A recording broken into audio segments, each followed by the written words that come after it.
देखिए, जुर्मी कब तक जुर्म करेगा सत्ता के गलियारों में, और जर्रा जर्रा गूंज उठेगा इंकलाब के नारों से।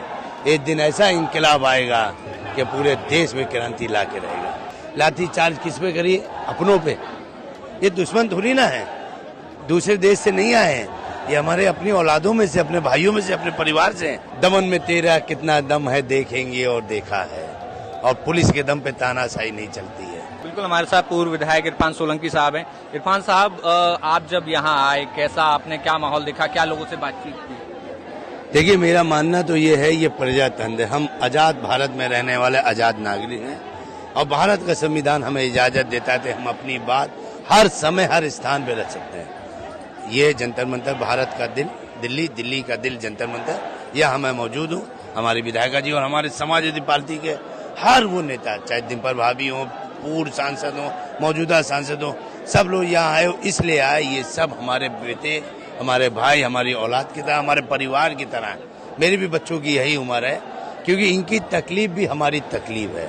यही हमें विधायक बनाते, यही हमें सांसद बनाते, और यही हमें संविधान बनाने की, उसमें फेरबदल करने की।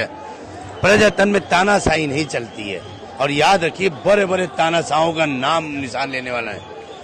दमन में तेरा कितना दम है देखेंगे और देखा है, और पुलिस के दम पे तानाशाही नहीं चलती है। और वो पुलिस वालों की भी औलाद है, किसी की उनकी भी औलादें हैं। ये जान लीजिए, हर जुर्म जब बहुत ऊपर हो जाता है तो कोई ना कोई जरूर उसमें क्रांतिकारी पैदा होता है। चाहे वो शहीद भगत सिंह हो, महात्मा गांधी हो, APJ अब्दुल कलाम साहब हो, हर वो आदमी इसी देश से निकला है और उसने भारत की नई क्रांति लिखी है। मुझे ये मालूम है, ये जो बच्चे हैं, आने वाला कल है, इनमें से बहुत से साइंटिस्ट पैदा होंगे, इनमें से बहुत से प्रधानमंत्री बनेंगे, बहुत से लोग हमारे देश का नाम रोशन करेंगे, बहुत से लोग चांद पे जाएंगे। अगर इन पे लाठी चलाई जा रही है, गलत है। और आप हमारी आवाज हैं, आप हमारे और जनता के बीच में एक ऐसा किला है, एक ऐसी सुई है, एक ऐसा धागा है कि आप हमारी बात अपने चैनल के द्वारा उत्तर प्रदेश ने पूरी दुनिया में दिखाएंगे। मैं उम्मीद करता हूं कि आप सच्चाई दिखाइए, और यकीन में आपने इससे पहले भी देखा होगा, जब हमारी विधायिका जी चुनाव लड़ रही थी, कैसे चुनाव के नाम पे अत्याचार हुआ। और मैं बधाई देता हूँ वहाँ की जनता को, जिन्होंने एक मत होकर वोट दिया। और आज मैं फिर कहना चाहता हूँ, ये चुनाव माहौल नहीं है, पर ये माहौल ऐसा है कि हमारे अपने लोग, भारत के रहने वाले लोग हैं, ना हिंदू है, ना मुसलमान है, ना सिख है, ना दलित है, हर भारत के नौजवान है। मैं आपसे भी चाहता हूं कि इनकी बात जरूर चैनल पे लाइए और सच्चाई सामने लाइए। इरफान साहब, हमने देखा है कि बीते दिन यहाँ प्रोटेस्ट में काफी ज्यादा पुलिस की कार्रवाई देखी गई। दूसरी तरफ उत्तर प्रदेश में भी हम देखते हैं कि पुलिस कठोर से कठोर कार्रवाई कर रही है। दोनों में क्या सिमिलरिटीज देखते हैं? क्या बीजेपी का आगे? आप एक बात कहना भूल गए, कठोर कार्रवाई मतलब लाठी चार्ज, ये नहीं कह पाए आप। आपको ये भी कहना चाहिए ना, आप छोटे भाई मेरे, लाठी चार्ज किस पे करिए? अपनों पे। ये दुश्मन थोड़ी ना है, दूसरे देश से नहीं आए हैं, ये हमारे अपनी औलादों में से, अपने भाइयों में से, अपने परिवार से हैं। खैर, प्रजातंत्र है, एक ना एक दिन इंसाफ जरूर होता है। और याद रखिए, जुर्मी कब तक जुर्म करेगा सत्ता के गलियारों में, और जर्रा जर्रा गूंज उठेगा इंकलाब के नारों से। एक दिन ऐसा इंकलाब आएगा कि पूरे देश में क्रांति ला के रहेगा। धन्यवाद। इरफान साहब, उत्तर प्रदेश में आने वाले दिनों में चुनाव है, कैसी तैयारी है, किन मुद्दों को लेकर आप जाएंगे? उत्तर प्रदेश की तैयारी जबरदस्त है, और समय आने पे आपको भी दिखेगा। इस बार ऐसी क्रांति पीडीए की आने वाली है कि उत्तर प्रदेश से जो हवा चलेगी वो दिल्ली तक को उड़ाने का काम करेगी। क्या सोलंकी परिवार से इस बार 2 विधायक हम? बिल्कुल है, पर ये माहौल ऐसा नहीं है कि यहाँ, क्योंकि हम जंतर मंतर में हैं, बस यही है कि पहले मैं जहाँ पे हूँ, जहाँ वहाँ की बात करूँ।